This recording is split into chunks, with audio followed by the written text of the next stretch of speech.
Hey everyone, this is Brian from activemelody.com. In this week's lesson, I wanted to show you some different ways that you might think about playing blues. And it's very easy to get stuck in a rut, and you can do that on any instrument really. But I know a lot of you blues players are, you know your basic 12-bar structure and knows how to play chords and even know your scales, but you're not really sure where to go, and you kind of get stuck. I mean, that happens to all of us, and so I think it's always helpful to kind of throw out some different ideas. And so that's what this week's lesson is. It's going to be split into two parts. And in this first part, or in this video, we're going to take a look at the rhythm part. And the rhythm is really kind of a funk. It's an upbeat rhythm that you might hear Steve Cropper play, something that you might hear on the Blues Brothers soundtrack, for example. It's just a lot of fun to do. And if you're an Active Melody Premium member, I've included three versions of the jam track. So there's the key that it was played in, which is the key of A.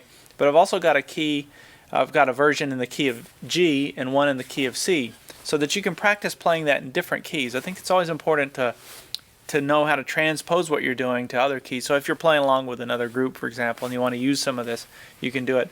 And also the solo that was played in the intro, I'll show you. That's a bonus video that you get also if you're a premium member, as well as the tablature for all of it.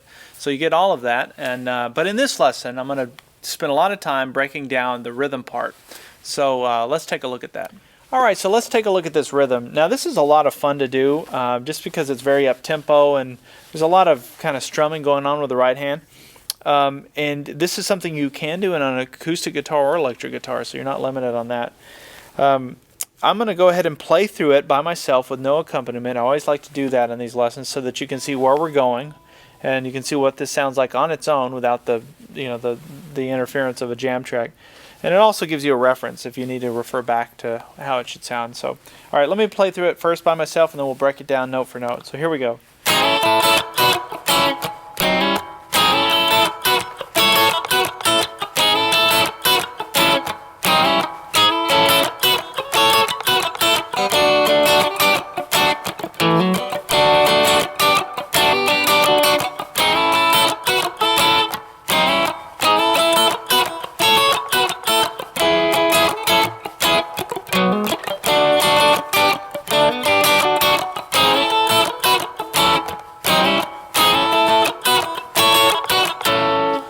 Alright, so let's take a look at the right hand first. Now, we'll get into the fretting in just a minute, but the right hand has this rhythm pattern that stays constant throughout. So once you get it, you can just, once you get the right hand going, you can really kind of just keep it going. So here's what that rhythm should sound like. I'm going to mute my left hand so that mute the strings with my left hand, but here's where we're going with it.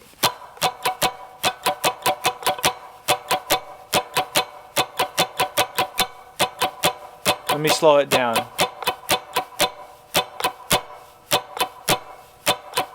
So what we're looking at is down, down, up, down, down, up, down, up, down, up, down. Down, down, up, down, down, up, down, up, down, up, down. Down, up, down, down, up, down, down, up, down, up, down, up, down, down, up, down, down, up, down. So anyway, that's where we're going with it. And I would practice that first. I would actually start with that. Just mute your strings and try and get a rhythm. Now watch what I'm doing. When I'm doing a down, up, and you hear that, down, bring my hand up and don't do an upstroke. Down, up, down. Bring it up again, don't do an upstroke. So those first two are like this. You can if I do it slowly, you can hear I'm skipping an upstroke. Otherwise it would sound like this. It would just be constant. But by skipping it, it gives it a little break in the pattern.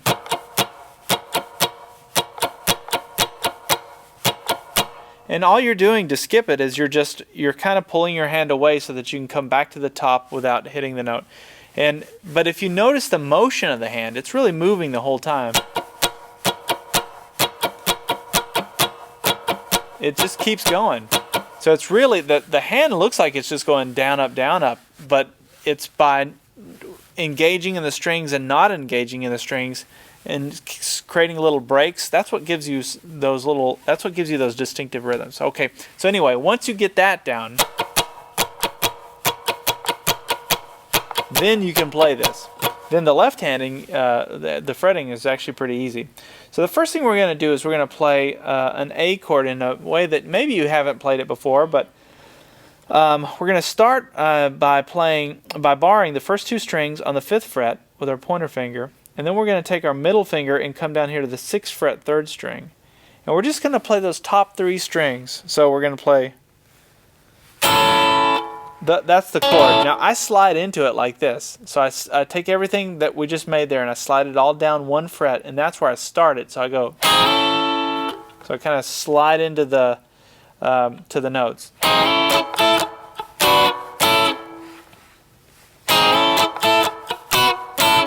So that's the first thing.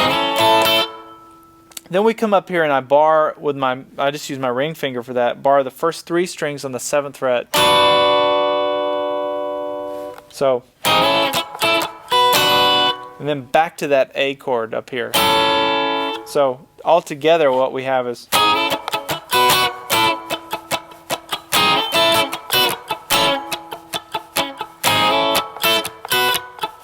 now notice the timing. Some of what's creating that is the right hand, but some of it's the left hand by fretting the note, releasing the note, but keeping your fingers on the frets so that you get a click, and then engaging them again by pushing down. Now let me do that really slowly. So what we have is, let me try that again.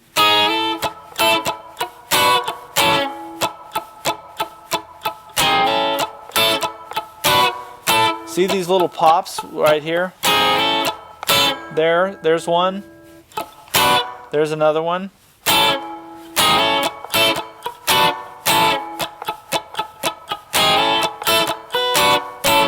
So that's what's going to give that that kind of funky feel, and it's just practice really is what you'll have to do over and over again.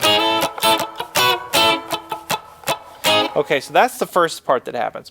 Now after that, then I come down here and I play this little thing, but I only do it once, like this. So, and what I'm doing for that is I'm really making the shape of a D chord. I'm going to assume you know how to make a D chord in first position. It's that same shape, but I'm playing it here. So I'm starting with my middle finger on the 4th fret 2nd string, my pointer finger is on the 4th fret 4th string, and my ring finger is on the 5th fret 3rd string.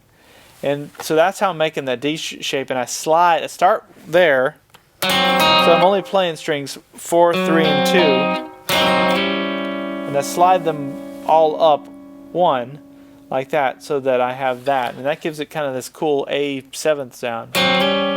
So when you combine the two, then you have, let me do that slowly.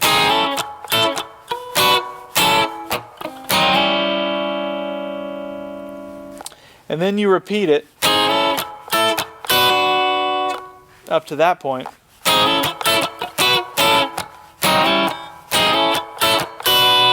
Then I come up here and play. And what I'm doing for that, again, it's the same shape. It's the D shape again. So remember we learned D in first position. We're all the way up here so that now my middle finger and my pointer finger are up here on the 9th fret. Okay, so it's that same shape, but so these two fingers are on the 9th fret.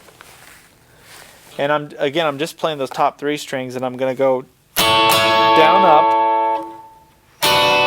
back to the 7th fret, barring those first 3 strings, and then back to that little A shape. So we have, let me do that slowly. So you can see what's happening with the upstrokes. Watch this. Down, up, with my right hand. Down, up. Okay, let me back up. I'll play everything that we've learned up to that point.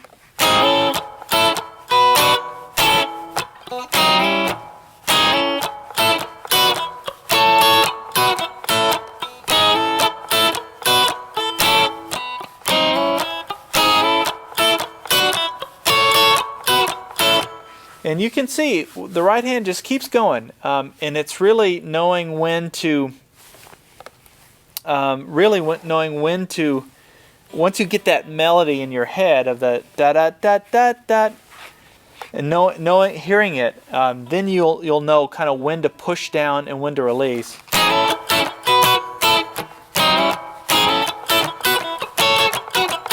And it just comes with practice, you know. So set a metronome, tap your foot, or you know, if you've got the jam track and you can download, that's probably the best way you can practice.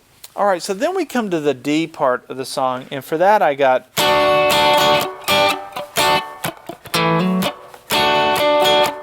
And what I'm doing for that is I'm barring the first 4 strings now on the 7th fret, and I'm playing strings 4, 3, and 2.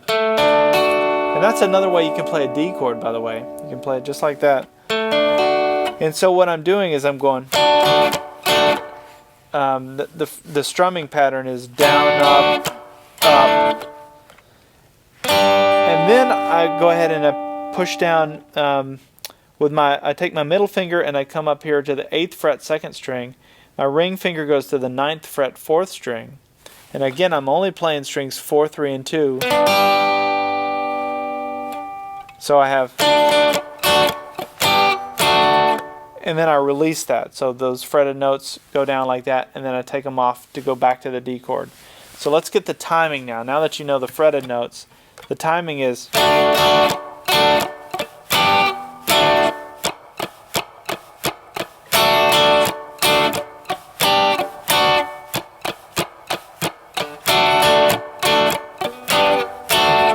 Okay, now after that, then I do this little thing where I come down and go.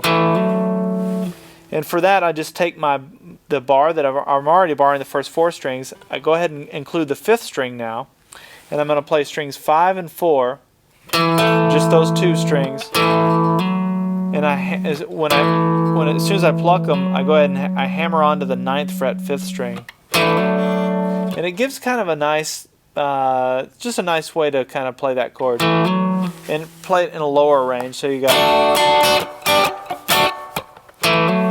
and really what this is doing is it's simulating, you know, the first time we would play that chord, this is simulating that effect in a kind of a different way. So that's kind of why you want some consistency. You did this thing, this little pattern when you were in the A chord, now you're doing a pattern for the D chord. So let me back up and I'll play it all together, this D chord. So we have.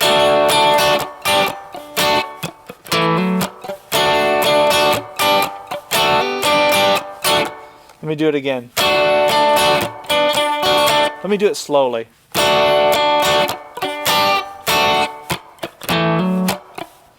If you notice what happened there is you got. So you have down, up, which are just muted. On that downstroke, then I did the little hammer-on part there, and then I did, I muted it again, so it's.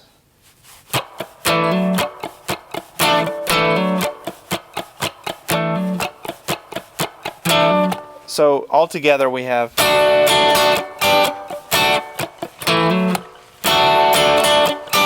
And then to round it out, I went. So it's.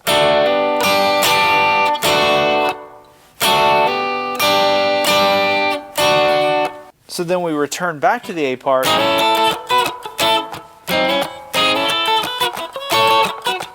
And then we come to the E part, which is going to be played exactly the same way that we did the D part, verbatim. The only difference is we're sliding everything up. Instead of barring the 7th fret, we're going to bar the 9th fret now. And we're going to play. And then we're going to go back to the D, do the same thing on the D. Actually, that time I didn't do the low note, just because the timing didn't make it work out. So the E part goes. Then the D part goes. And then we're back to the A.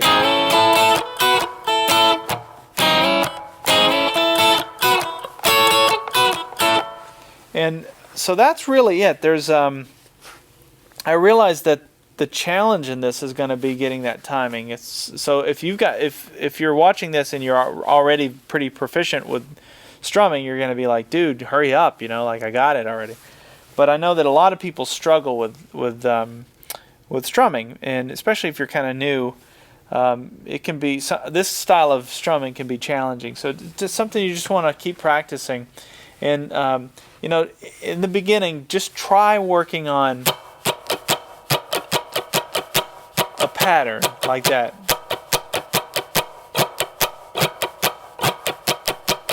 Try and get it fluid, and then you can start introducing some of the notes and things.